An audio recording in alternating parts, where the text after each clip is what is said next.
Amigos, ¿cómo están? Bienvenidos a Radio Uruguay, bienvenidos a La Máquina de Pensar. ¿Cómo andan? Espero que anden bien. Arranca La Máquina de Pensar. Hoy son las 19:01, lunes, amigos, arrancamos con Javier Lasval. ¿Cómo le va, Javier? Javier Lasval en controles de emisión y Carolina Cuadro en la puesta a punto ya, sin mascarilla, vamos a decir la verdad, pero bueno, es una cuestión interna de aquí de la radio, amigos. No había nadie, hoy vine caminando hacia la Ciudad Vieja y por 25 de mayo y me sorprendió, pensé que se dice una y otra vez de que viene cada vez más gente. Bueno, yo honestamente no veía a nadie y eran las 6 de la tarde. Lo quiero decir, simplemente cada uno ve la procesión, o no sé cómo es la historia, ¿no? Cada uno ve la feria como le va en la feria, en fin, no sé. Yo lo que vi es que vi muy poca gente por la Ciudad Vieja caminando. Pero bueno, en la Ciudad Vieja están el Museo Histórico Nacional y hoy vamos a estar ya mismo arrancando La Máquina de Pensar, porque ustedes lo saben, y está bien difundirlo una y otra vez, digo, porque hay mucha oferta que con esto de la pandemia y con esto del confinamiento, la cuarentena, se han puesto muchos contenidos en línea, contenidos de nuestros museos. Hemos estado hablando con el Museo Gurwitch en su momento, con el Museo Nacional de Artes Visuales, con el Instituto Nacional de Artes Escénicos, del INAE, que también tiene. Y en este caso vamos a darle la bienvenida a la gestora cultural Ana Cuesta. ¿Cómo andás, Ana? ¿Andás bien? Hola Pablo, hola a toda la audiencia, ¿cómo están? ¿Cómo andás? Ana Cuesta es gestora cultural, pertenece al área educativa del Museo Histórico Nacional. El Museo Histórico Nacional tiene que ver con la Ciudad Vieja. Recordemos, Ana, que el Museo Histórico Nacional tiene varias sedes. Sí, exactamente. Nosotros tenemos 8 casas, de las cuales hay 6 que están en la Ciudad Vieja. Ujú. Y la más conocida suele ser la Casa Rivera por la calle Misiones, por la calle Rincón, esquina Misiones, Ujú. que es además la sede administrativa, digamos, del museo. Ujú, ujú. Exacto. Y también, digo, está la casa, digamos, la de Rivera, la de La Ahí Valleja, va, la el Museo Valleja está a la vuelta, Romántico. exactamente, el Museo Romántico, está la Casa Garibaldi, Ah, está la Casa de Jiménez, que funciona en realidad como el reservorio, las colecciones del museo que están en depósito, están ahí frente a las bóvedas, digamos. allá abajo, sí, sí, Allá sí, sí, sí, sí, abajo sí, sí. está la Casa de Giró, que funciona como sala de lectura, está la biblioteca americanista del museo allí, y está también todo lo que es la colección fotográfica e iconográfica del museo. Ujú. Todo lo que es el archivo del Museo Histórico Nacional de Fotos está allí, por ejemplo, planos, mapas también. Claro. Bueno, y en este caso, lo que hay en el museo, digamos, el Museo Histórico Nacional está haciendo una serie de eventos vía Instagram y bueno, y otras Exactamente. redes, ¿no? Y nos gustaría que nos comentaras, Ana, en Dale, qué consiste. te cuento. Mira, el museo sí un poco se propuso este desafío que nos está pasando a todas las instituciones que Mm, trabajamos con público, ¿no? claro. Que recibimos de repente al año muchas visitas presenciales y que en este momento la manera de acercar y conectar con la gente es a través de las redes. Lo cual, En, perdón que te interrumpa, pero no está mal decime. porque toda esta experiencia lo que va a dejar es que ya los museos o todos los que ponen cosas, contenidos en líneas, no lo van a bajar después. Obviamente no se va a No, retroceder. Entonces, de alguna forma, esto forzó a que muchos museos, bueno, ocurre, hoy es el día de los museos, también el Día Nacional de los Museos, hoy 18 de es mayo, verdad, hoy es el Día ¿no? Internacional de los Exacto. Museos, Ujú. que es una fecha que fijó el Consejo Interamericano de Museos, el ICOMI, que se celebra a nivel mundial, que en nuestro caso, en el caso de Uruguay, justo coincide La batalla de con las la piedras. Batalla de las Sí, sí, Piedras, sí. y siempre los eventos relacionados al Día Internacional de los Museos quedan ahí pegados, pero no el mismo día. No, y en relación a lo de los contenidos que tú decías, que está bueno eso de que sí, que genera esta posibilidad de tanto de generar como de almacenar y de difundir contenidos. En el Museo Histórico, nosotros en nuestra web eh, Ujú. generalmente tenemos una publicación mensual que es un contenido, un artículo breve de investigación sobre algún objeto, sobre piezas de la colección.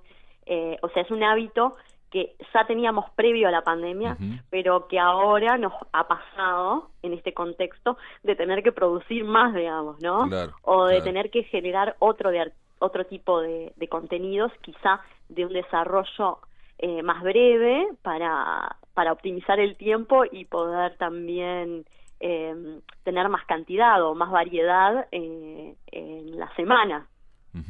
Sí, por De ejemplo... hecho, nos ha pasado de tener que hacer, estuvimos poniendo como bastante energía en generar audiovisuales.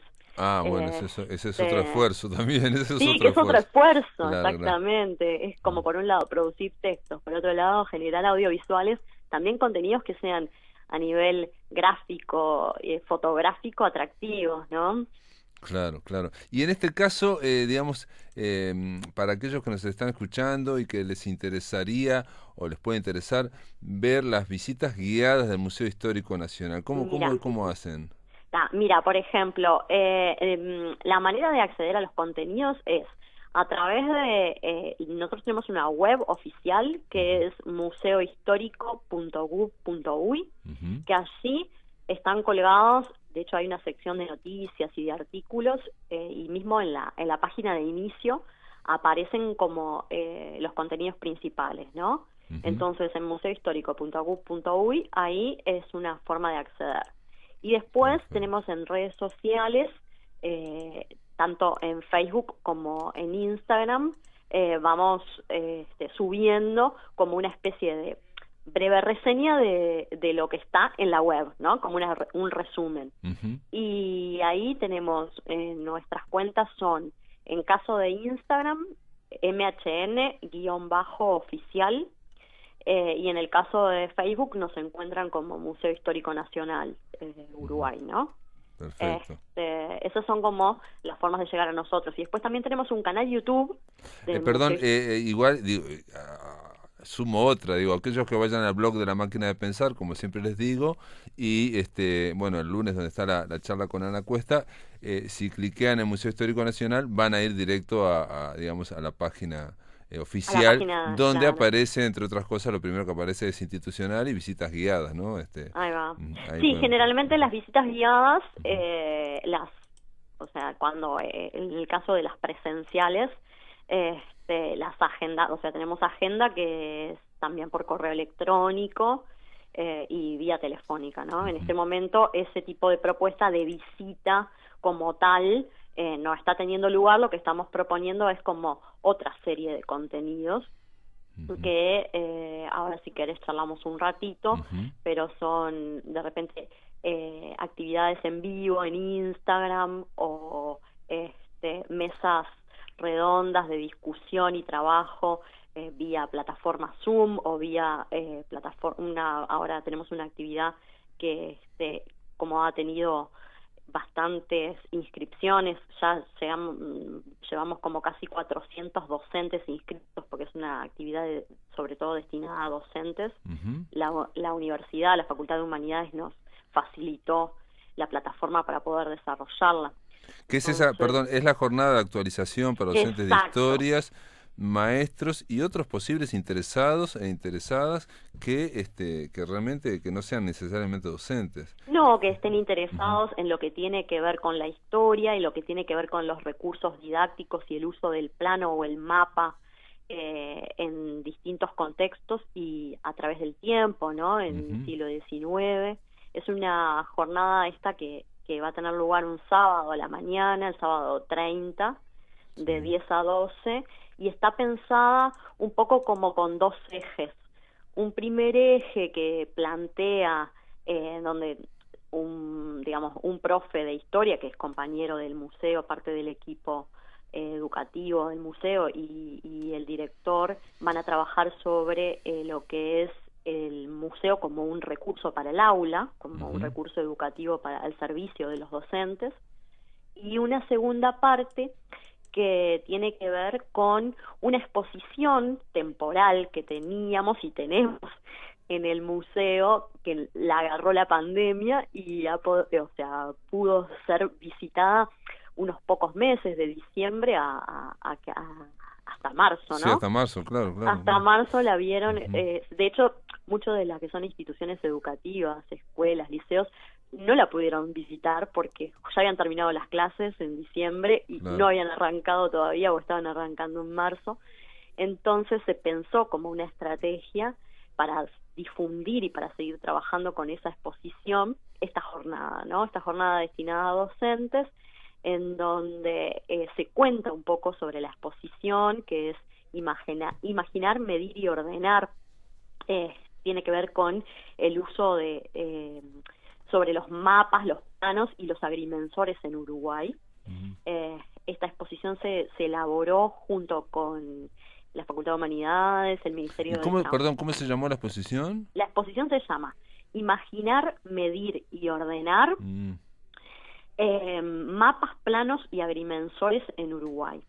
Esos son, justamente, tiene que ver mucho con la construcción de la idea de la nación en sus orígenes a través del mapa y a través de la Dirección de Topografía, que fue una de las primeras instituciones que el Estado creó para poner al servicio de marcar sus límites y hasta dónde iba, y ¿no? aparte tiene que ver con no solo con la construcción de una identidad como nación, sino también de buscar una imagen de esa nación, ¿no? Buscar una imagen, generar un logotipo, ¿no? Claro.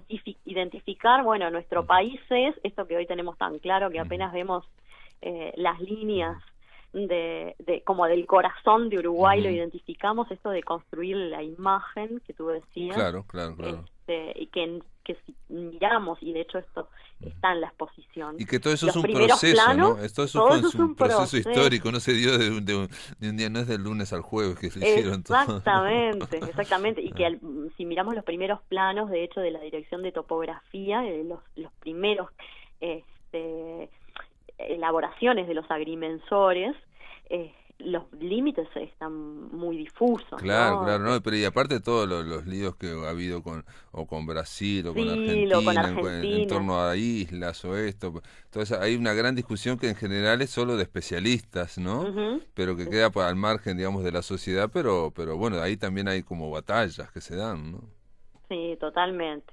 Bueno, y entonces esa segunda parte de la jornada tiene mucho que ver con explotar los contenidos de la exposición, esa serie de mapas y recursos que hay del siglo XIX, y también, de hecho, tiene como una conexión o llega casi que hasta el presente, poder trabajar la exposición, en ese caso es con una de las curadoras, Lucía Rodríguez, que es historiadora y que estuvo trabajando junto con el equipo de Humanidades y equipo del museo y, como te decía, del MTOP, porque buena parte de los planos estos vienen de ahí, de la Dirección de Topografía del Ministerio, y esa va de alguna manera a trabajar con los docentes la exposición y los planos, los mapas. Y perdón, ¿y eso cómo se va a hacer? ¿Cómo lo hacen eso? Esto se va, mira, ¿vía Zoom? ¿No? Sí, en realidad nuestra idea original nació de hacerla en Zoom, pero nos pasó que tuvo una alta demanda. Nosotros habíamos pensado, bueno, Zoom llega hasta 100 personas, ¿no? Claro. Y nos pasó que en los primeros 3-4 días de inscripciones tuvimos 300 personas inscritas. Y ahí fue que se gestionó con la Facultad de Humanidades, con el Departamento de Historia del Uruguay, la posibilidad de acceder, de plantear esta exposición, de esta jornada en una plataforma de mayor cantidad de personas. Y de hecho eso va a estar el enlace disponible, es a través de una plataforma de la universidad. Perfecto. Y va a ser el 30 de mayo de 10 a 12, va a ser 2 horas, de 10 a 12. De 10 a 12, exactamente. Jornada de actualización docente, el museo y los mapas en la clase de historia. Es interesante. Sí. Exactamente. Lo bueno es que si se meten a las redes del museo y se pueden anotar, todavía siga habiendo capacidad. ¿Y cómo haces para anotarte? Porque aquí, digo... Hay un formulario, hay un formulario en línea que ujú. simplemente en realidad requiere nombre y ocupación para ver un poco el perfil de las personas que se anotan y poder como orientar la actividad en función de los intereses, ¿no? Claro. De quienes participan. Ujú, ujú. Una vez... De hecho, muy en lo que es el formulario de inscripción, hemos recibido inscriptos de gente de otros lugares, de Eso... Argentina, de Colombia, de Paraguay. Como circula tanto la información, nos sorprendió la convocatoria, la repercusión que tuvo.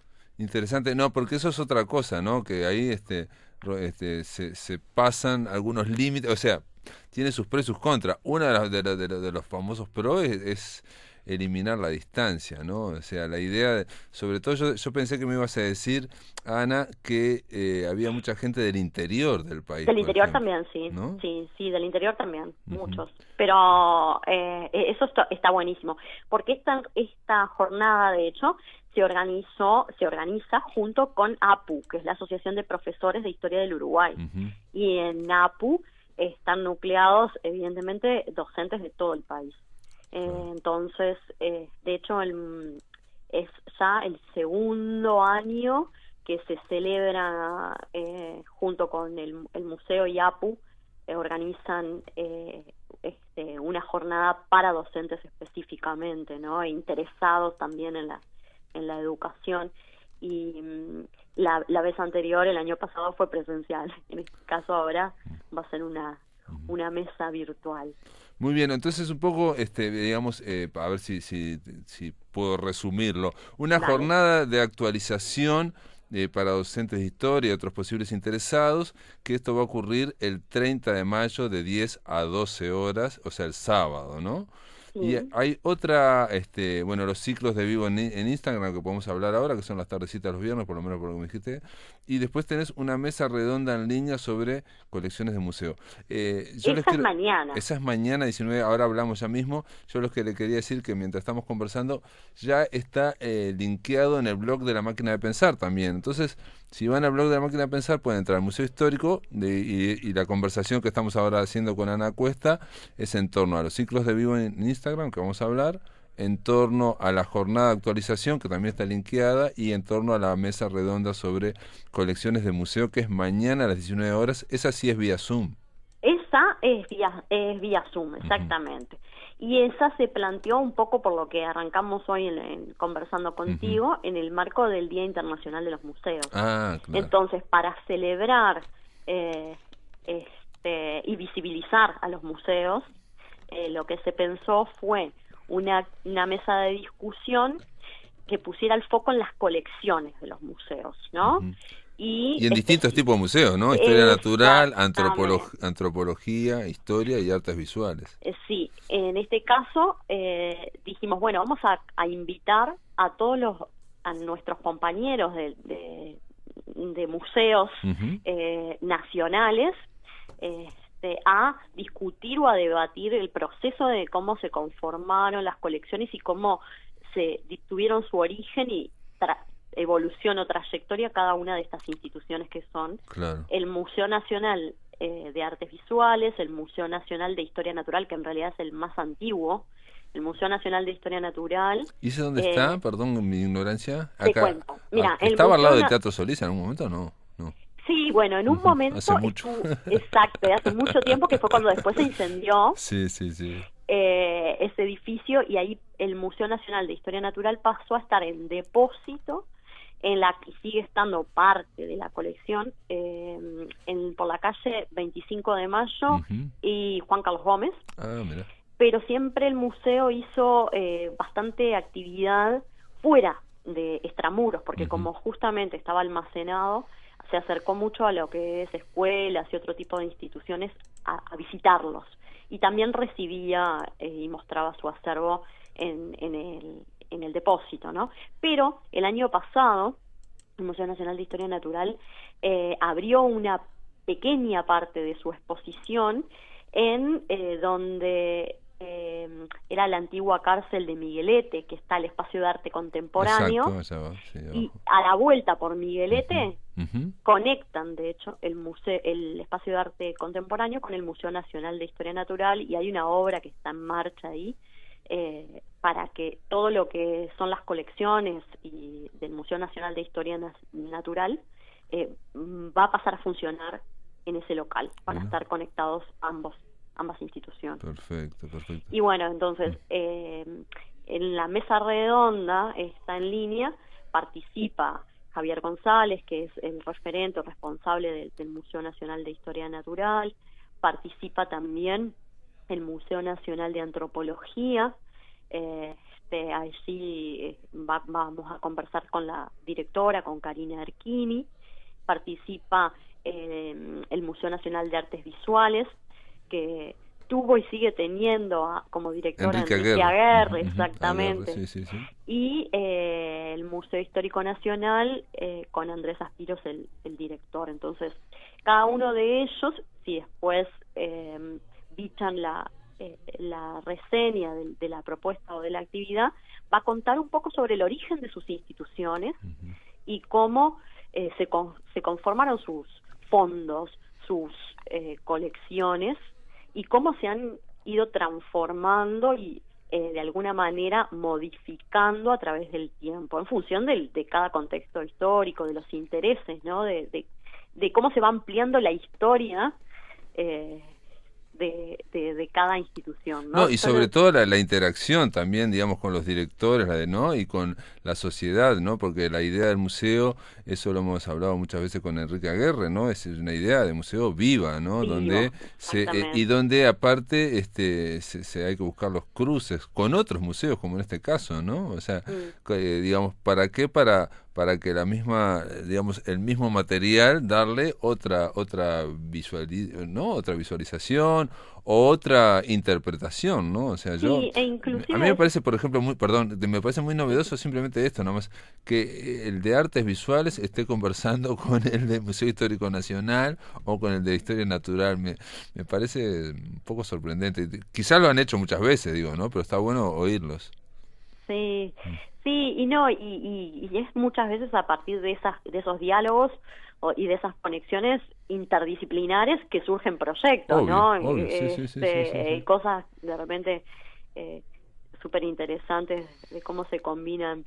Claro, porque son enfoques diferentes, no es lo mismo un enfoque antropológico que uno histórico o uno de artes visuales, por ejemplo, ¿no? Pero solamente en nuestra mente los separamos por una cuestión administrativa, organizativa, obviamente de cátedras, ¿no? Pero son fenómenos que se dieron juntos todos, ¿no? Sí, más bien. Están todos combinados, ¿no? Estamos hablando del Uruguay, básicamente. Y está buenísimo a veces también como de repente saber qué tiene el otro y en qué está el otro, en cómo se pueden generar cuestiones colectivas. Por ejemplo, ahora por decir algo, una exposición del Museo Nacional de Antropología sobre cerámicas, cerámicas de hecho con formas de animales o zoomorfas, donde de repente en esa exposición, que es itinerante y que visita distintos puntos del país, participaron museos como el de historia, el nuestro, que justo tiene ese tipo de piezas y la puso a disposición del Museo de Antropología para, y así como el nuestro, otras instituciones del interior, por ejemplo el Museo Alejandro Berro de Soriano, y ese tipo de cuestiones o de proyectos cooperativos, colectivos, son los que enriquecen al público en sí, que después va a ver la muestra, y ¿no? sobre todo para mover, insisto, de repente puede ser el mismo material, pero presentado de otra manera, otra óptica, y vinculado con otros intereses y con otras cosas que nos hagan, yo qué sé, del Museo Histórico Nacional. Yo entrevisté, ahora no me acuerdo el nombre, que es un problema mío, pero hablé del Business Irigoyen, ¿no? Toda la obra, y es alucinante la obra de Business Irigoyen, que por cierto está en línea, se puede ver, ¿no? Está en línea, exacto, sí. Y de hecho se está trabajando en el catálogo de esa exposición, que todavía sigue en la Casa La Valleja, y que bueno, que buena parte de lo que es el contenido de Besnes está en la web de nuestro museo. Sí. Claro, y entonces digo, Besnes y Irigoyen, por un lado es alguien que dibujó para cuestiones históricas, por otro lado tenía el tema de la caligrafía, pero por otro lado no sé si no se puede vincular con el tema de arte visual. Digo un ejemplo muy sencillo y muy mínimo de cómo la misma exposición se podría relacionar con ¿no? Hacer links, con enlaces. con distintas disciplinas o distintos puntos de vista. Exacto. Bueno, entonces mañana 19 de mayo a las 18 horas, ¿no? Eso es de 18 a 20. De 18 a 20 horas. Sí, la idea es que haya como 2 bloques. Hay una preinscripción también, ¿no? Hay una preinscripción, pero acá lo que pasó también fue lo siguiente. Se Esto llenó es a través de Zoom. Sí, ya se llenó. Sí, pero no. Pero está bien. Lo bueno de esto es que como se llenó, lo que habilitamos fue transmitir en directo vía YouTube simultáneamente. Perfecto. Simultáneamente, así que a través de nuestro canal YouTube, mañana de 18 a 20 se puede estar participando de esta mesa redonda e inclusive comentando, preguntando, porque viste que YouTube te habilita los comentarios, entonces quienes quieran interactuar con quienes están conversando en esa mesa van a poder hacerlo. Perfecto.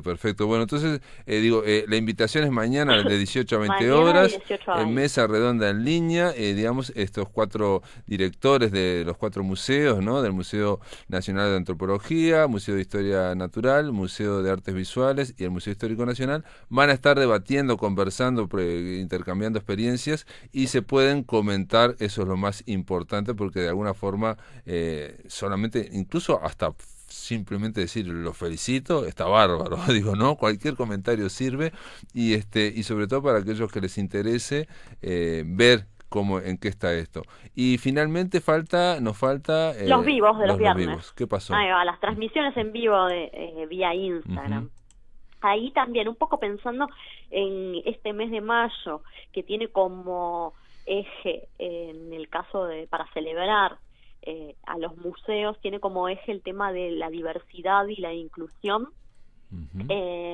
Lo que pensamos fue, bueno, vamos a contactar a investigadores que trabajen desde la historia en términos de diversidad e inclusión.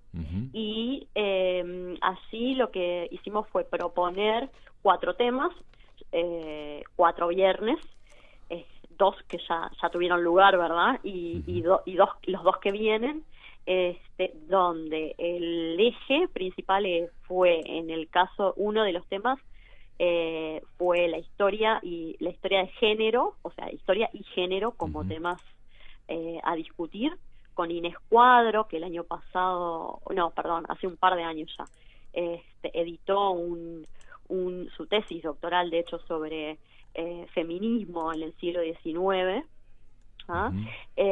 Después, el viernes pasado, que tuvimos una conversación en vivo con Alex Borucki, que trabaja en la historia de la población afrodescendiente en el Río de la Plata.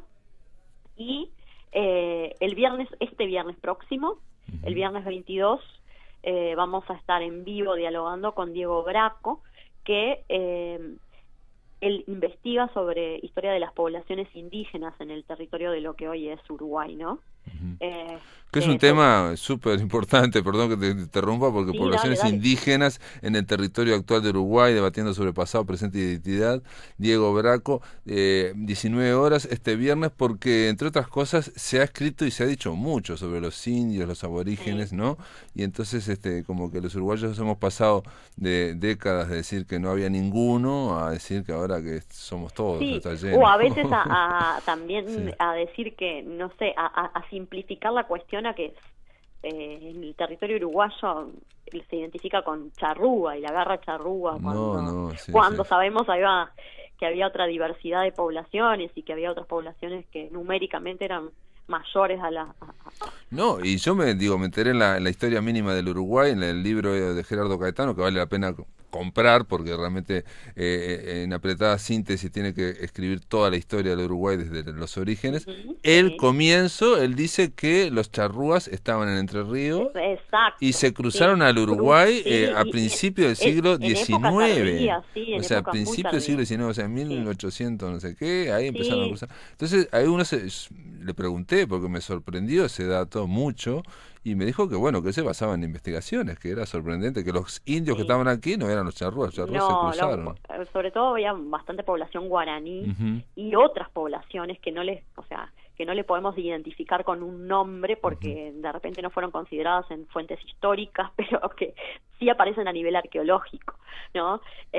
Entonces, un poco vamos a estar discutiendo con Diego Braco sobre las poblaciones indígenas y estas cuestiones de identidad. Y el viernes que viene, el 29 de mayo, va a ser con Florencia Tull y sobre trabajadores y relaciones de trabajo en el siglo XIX. En Montevideo, exactamente. Sí, esta cuestión de que en la historia ¿no? muchas veces nos cuesta encontrar en los museos, no en la historiografía actual, pero nos cuesta encontrar a veces en los museos a estos sectores populares.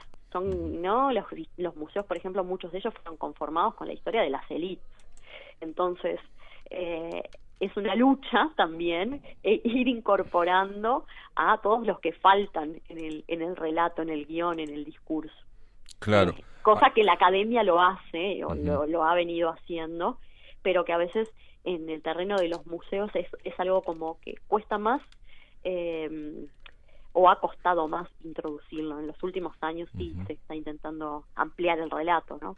Sí, y aparte muchas veces ese relato era por historiadores que, bueno, pero eso estoy hablando ya de los años 60, quizás muy para atrás, que eran muchas veces de gente de izquierda que quería hablar del movimiento obrero, trabajadores, ¿no? Y entonces se fue generando ahí una historia, pero bueno, eso ya no puedo hablar porque no sé tanto. Simplemente, Ana Cuesta, decirte gracias por estar en La Máquina de Pensar, gracias por todo esto. Reitero, una mesa redonda que va a ser mañana, 19 horas, al 19 de mayo, se va a ver en YouTube, en el canal de YouTube, ¿no?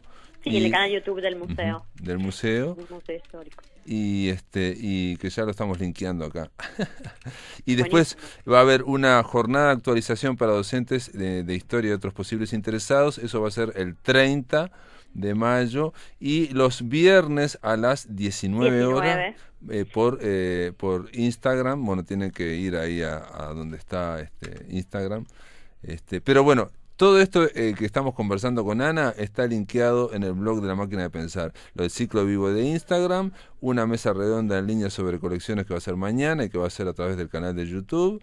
Y finalmente, el 30 de mayo, una jornada de actualización para docentes de historia y otros posibles interesados. Ana Cuesta, bárbaro, ya quedó. Muchas gracias, Pablo. Y nada, esperamos a toda la audiencia en las actividades virtuales. Bárbaro, te mando un abrazo y felicitaciones al equipo. Muchas gracias. Gracias a ustedes. Hasta luego. Muy bien, amigos, ahora en La Máquina de Pensar, 1 millón de umbrales de allá, desde el otro lado del umbral, allá desde uno de los umbrales, en Mar del Plata en concreto. Ricardo Ruiz aguarda en línea. ¿Cómo andás, Ricardo? ¿Cómo andás, Pablo? De umbral a umbral. De umbral a umbral. Y en Mar del Plata, ¿por qué? Porque Mar del Plata, de costa a costa, ¿no? Vamos a hablar de seres que vienen del mar. Sí, no sabemos si en el Océano Atlántico, pero sí, seres que vienen del mar. Es un pequeño homenaje que estamos haciendo al proyecto Punta Coronilla acerca de las pequeñas criaturas que vienen del mar. Sí, casualmente te quiero decir que no sabemos si son las mismas. Espero que no, las que vamos a mencionar. De todos modos, tampoco vamos a hablar de seres tan monstruosos como por ahí los imaginados por Lovecraft o William Hope Hodgson. Vamos a hablar de seres bastante parecidos a nosotros, como que en el árbol de la evolución viniéramos de un tronco común, ¿no? Unos primos lejanos nuestros que se fueron para el mar. Sí. Pero también aparecen las sirenas, ¿no? Lo primero que uno podría pensar a nivel mítico, las sirenas. Claro, para ejemplificar estos seres vamos a hablar de dos películas, recientes, son películas que tienen 5 años una y 3 años otra, que las vi hace poco y las traigo por este nexo en común que tienen, son estas criaturas marinas. En la primera que vamos a tratar, exactamente los seres monstruosos o las criaturas son precisamente dos sirenas. Uh-huh. En The Lure se llama, ¿no? The Lure es el título en inglés, que sería la traducción sería el señuelo o algo por el estilo, porque el título original en polaco es más difícil de pronunciar, Korki Dancingu, que por lo que pude ver en el traductor de internet es algo así como Hijas de la Danza. Hijas de la Danza. Hijas de la Danza. Que es un título más lindo que el señuelo, ¿no? Sin duda, sí, es polaca del 2015, poético, ¿no? Sí, Hijas de la Danza. Y es rara de explicar la película. Viene esta columna porque tiene un cierto contenido, bueno, tiene bastante contenido fantástico y un cierto contenido de horror. Pero en realidad es un musical que casi estaría próximo a una ópera rock. Es un musical de los 80, es algo, pero combina también cosas del horror también, ¿no? Aquí hay dos. Y también algo sorprendente para mí es que es una especie de revisitación ¿no? Reversión de La Sirenita. Sí, totalmente. El que no le guste el musical, yo particularmente no es un género que me guste, pero no espanta, los musicales no espantan al público que normalmente le gusta ver cine fantástico, porque están bastante bien integrados a la historia. Vamos a contar rápidamente la trama. Bueno, una noche a orillas del mar, bueno, un grupo de músicos de rock, un rock moderno, un rock medio tecnológico y también un poco nostálgico, descubren un par de sirenas, las llevarán al club nocturno donde ellos tocan cada noche y allí las sirenas, se convertirán en la máxima atracción del lugar. Una de las sirenas es Silver, la otra es Golden, y bueno, veremos la vida de las sirenas adaptadas, integradas, digamos, a la sociedad, particularmente a este grupo de personas un tanto excéntricas y particulares, y mientras una de ellas se enamorará de un ser humano, que es el bajista de la banda, la otra anhelará irse de ahí y volver al mundo marino del que viene con su compañera y del que vivían antes, ¿no? Hay que decir que también esto transcurre en Polonia. A mí me dio la sensación cuando la vi, pero es una sensación de que era media ochentosa, digamos, la estética, pero que digamos que donde van a tocar estas muchachas y donde toca esta banda es una especie de nightclub, ¿no? Es medio un poco, ¿no? Una discoteca, digamos, un poco antro también. No hay que pensar que están en el Metropolitan de Nueva York, ¿no? O sea, las llevan a cantar a un lugar, ¿no? Medio espeso.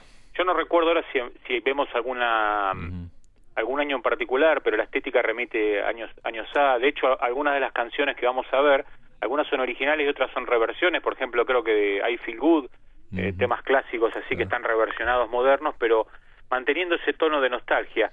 Hay algo en la película también del cine de Kusturica, ¿no? Las bodas, esas bodas así extrañas, el alcohol, la gente del pueblo también un poco particular, tiene un poco todo ese clima de ese cine serbio también. Sí, y digamos el que comanda el nightclub o el cabaret también son tipos un poco, digamos, como esa cuestión bastante... Incluso leí en otra parte hace un tiempo de que la directora había dicho que podía ser una denuncia contra la trata de blancas, de jovencitas, ¿no? Porque este tipo podía estar en cualquiera, digamos, ¿no? Estas muchachas que son sirenas tienen que, digamos, abandonar su ser y para poder tener piernas, ¿no? Pero están poco tiempo con las piernas, después vuelven. Sí, y eso que decís de nightclub también es como un restaurante, ¿no? Creo que era algo común en Polonia, esos locales que eran tipo restaurante con números musicales y con algo de cabaret también. Una mezcla que por ahí para nosotros acá los latinos nos parece extraña, pero que quizás ahí a veces es normal, ¿no? Siempre decimos que lo interesante de estas películas que no son americanas y son de estos países centroeuropeos o de otra parte, nos enseñan mucho de cómo vive esta gente y por eso a veces nos sorprenden por las cosas que vemos, ¿no? Y sobre todo también, Ricardo, vos que sos un especialista en cine de horror, nos pone frente a combinaciones un poco extrañas, ¿no? Esta película, a los que le gustan musicales probablemente no le va a gustar, al que le guste solo de horror tampoco le va a gustar, y también hay como una especie muy clara de hacer una estética kitsch también, porque ellas cantan en ese nightclub y tampoco, vuelvo a decir, no tienen el nivel de del Moulin Rouge, ¿no? Estamos hablando de un club bastante de mala muerte, entonces ellas cantan así, son medias kitsch también los números y los colores, en fin, podría creerse a alguien que es una torpeza, pero está hecho todo, hay un alto grado de estetización en esta película. Sí, hay mucha valentía en los realizadores de esta película para hacer un producto que en teoría parece invendible esto, ¿no? A mí lo que me llama la atención primero con respecto a la trama es la naturalidad en la aceptación de la existencia de estos seres. Exacto. Es onda decir, me encontré 2 sirenas, me las llevo para el club. Exacto. Generalmente, después lo vamos a ver en otra película, el encontrar al extraño es precisamente eso, ¿no? El horror del descubrimiento de esa otra raza conviviendo.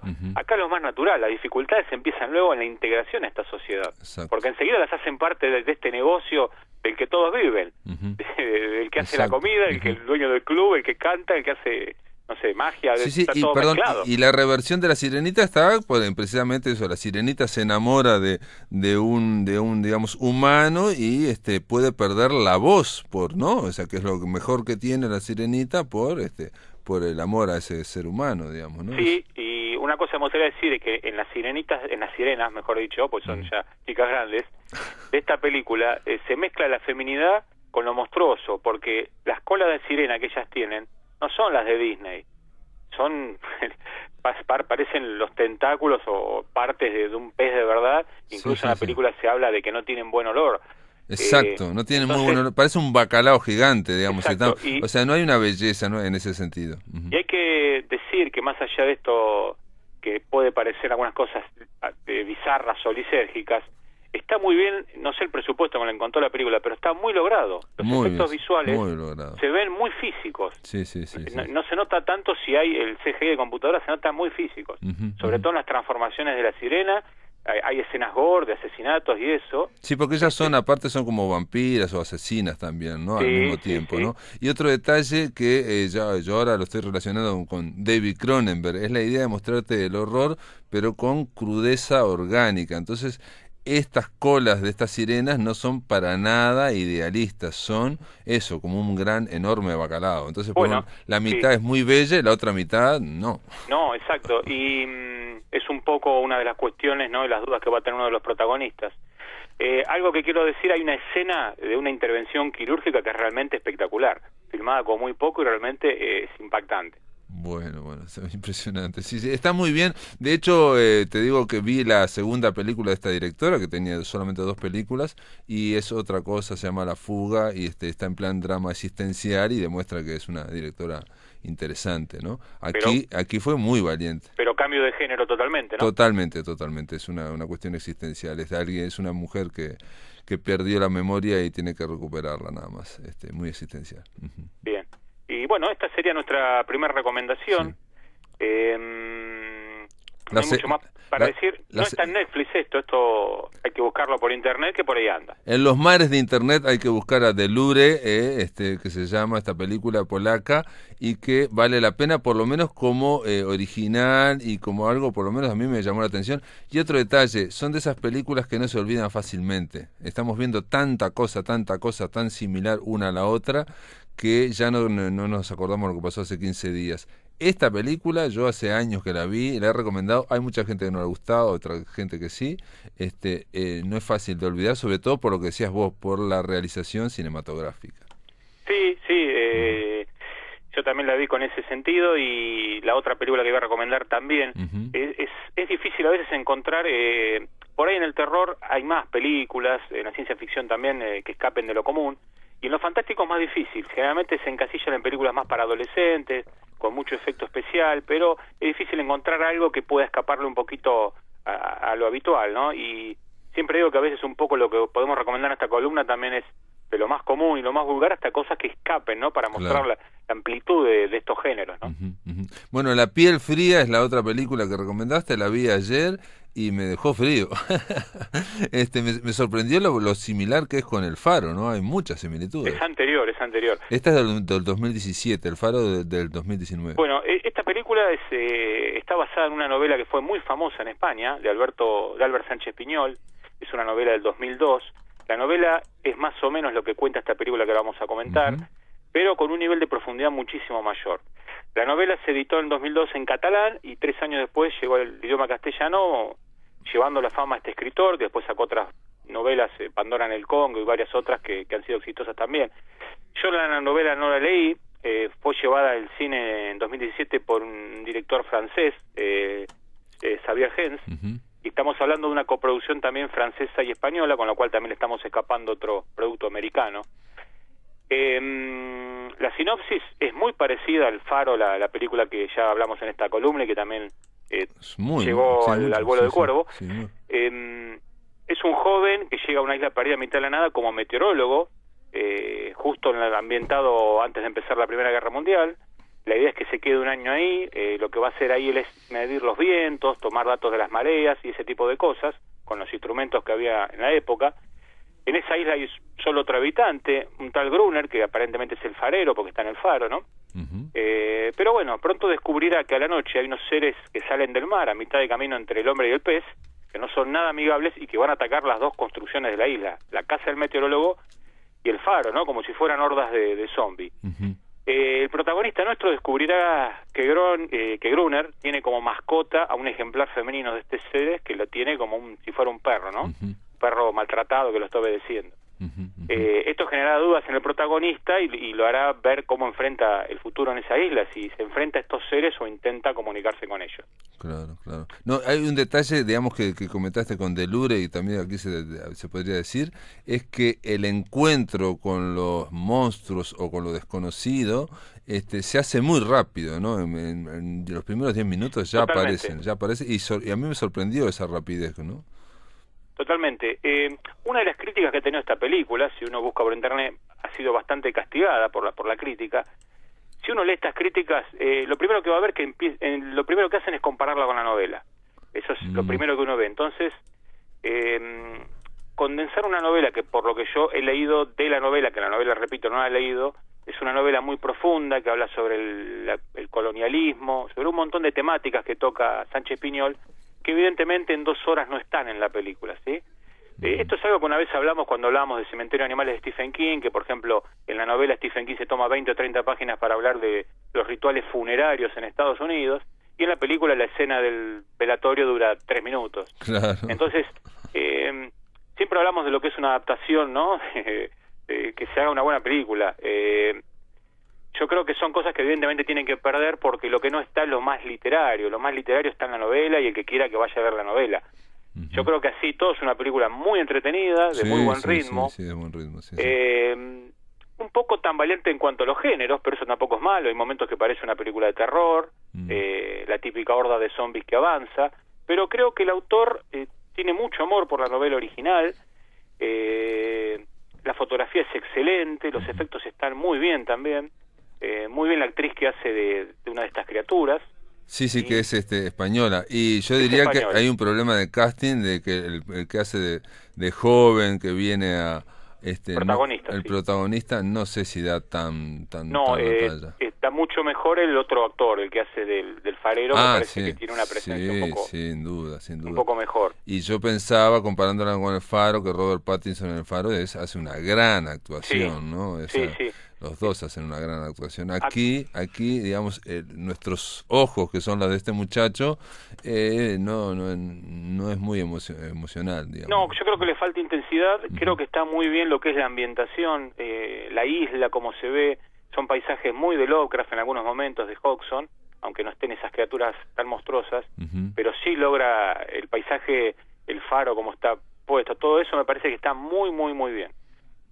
Sí, y ha sido una obra audaz, y hay que decir que decir que tiene una parte de zombie, decir que tiene una parte de terror Lovecraftiano, decir que también es un análisis psicológico de los personajes, y de que hay una vuelta de tuerca que es muy similar también a la del Faro. Hay muchas cosas, ¿no? De que el que dice ser no es quien dice ser, en fin, decir, todo eso está dentro de la película, que aparte lo que es raro, y ya te lo pregunto a vos como especialista, combinarlo después con una mirada política, ¿no? Del colonialismo, por ejemplo.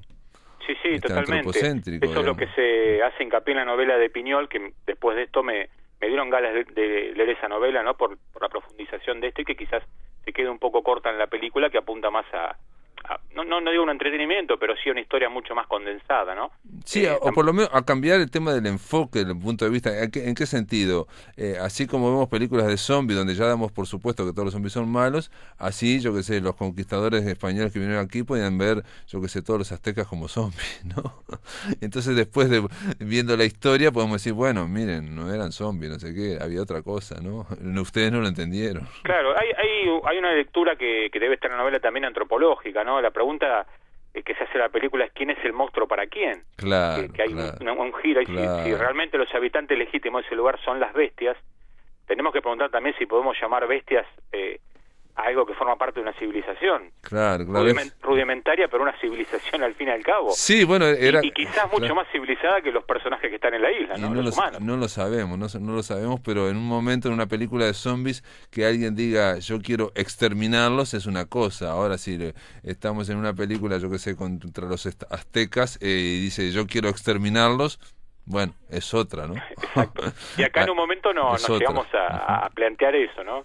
Claro. Digamos, es la idea antropocéntrica o, digamos, occidental, ¿no? Sí, en este caso son los colonos que toman esta tierra como suya, imponen su cultura y sus normas como la única posible. En este caso la del farero, ¿no? Y en el caso de la especie humana, porque ellos son especie humana y ven a los otros como unos monstruos, ¿no? O sea, totalmente. Si vamos al clásico Soy Leyenda, hacía la misma pregunta, ¿no? De Soy Leyenda, ¿no? Todos los rodeados de vampiros dicen, bueno, ellos son otra especie. Mucho más en la novela de Matheson que en la película, ¿no? Que se reflexiona mucho más sobre eso. Claro, no, es que ni siquiera dejan espacio a la coexistencia pacífica, nada, ¿eh?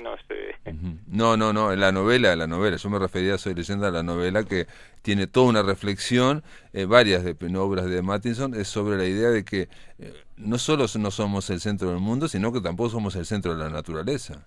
Claro, yo creo que es una película más allá de las críticas que se le hicieron, y a pesar de sus fallas, tiene algunas fallas de guión también, yo creo que por estar hecha con ambición, por tener un amor por el texto original, por tener valentía, por retomar siempre estos temas, esta ambientación de Lovecraft que tanto nos gusta, creo que merece verse por eso, o sea, más por los logros que por los fallos que los tiene. No es muy larga, tiene buen ritmo, se deja ver, toca temas como la violencia, las guerras, la xenofobia, ¿no? Toca varios temas que siempre es interesante que una película de terror nos provoque estas cuestiones, ¿no? Y lo otro, que por lo menos en mi caso funcionó como película de terror también, me pega un susto, aunque uno sabe ya los trucos, sabe los recursos, sabe que va a pasar algo, igual están bien hechos los sustos.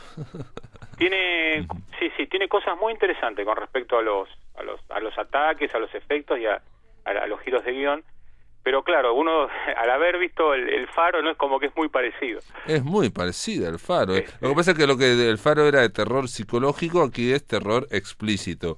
Y donde el Faro era, digamos, un hermetismo poético que no se sabía si estaba en la mente, aquí es todo muy claro, explícito y se va aclarando todo. Digamos, es una narración mucho más convencional, si se quiere. Sí. Luego va girando hacia el drama, pero lo otro es más un cine más de autor, incluso en la fotografía y todo, pero habría que ver, ¿no? Si no todas las películas de Faro tienen algo similar. Bueno, habría que hacer un tratado de películas basadas en un Faro. Pero es que yo he visto varias de Faro últimamente, no sé por qué se puso de moda en los últimos años, o hay varias de Faro, por lo menos hay una con Clint Owen, ahí creo que hay una, ¿no? No, y hay otra con este famosísimo actor que ahora se me fue, el que trabajó en 12 años de esclavitud, pero bueno, Fassbender. Ah, con Fassbender. Con Fassbender también hay otra, y Alicia Vikander. Pero bueno, hay que decir que... La luz entre los océanos creo que es. Exacto. Eso, ¿no? Lo que tienen y después hay otra similar que también, las dos son similares, la de Fassbender y las dos con mujeres de farero, lo mismo, embarazadas, una cosa rara. En este caso, estas dos, lo que decimos del Faro y de La piel fría, es que la estructura argumental, lo que es la línea narrativa, lo que es la historia a contar, es casi la misma. El tratamiento es absolutamente distinto, ¿no? En uno es de cine de autor, como vos dijiste, y en este es más bien cine de terror, ¿no? Exacto, en Muy la bien. otra el terror más insinuado, Perfecto. más dudoso, y acá totalmente directo desde el Dale. minuto 5 o 6 de película, ¿no? Muy bien, Ricardo Ruiz, gracias por estar en La Máquina de Pensar. Nos vemos, Pablo, hasta la próxima. Amigos, se terminó La Máquina. Mañana vamos a llamar a Madrid para hablar con la escritora María Tena y a Maldonado para hablar con Fernández de Palleja para una nueva columna Fahrenheit 450. Esto es todo, amigos, que lo pasen muy bien.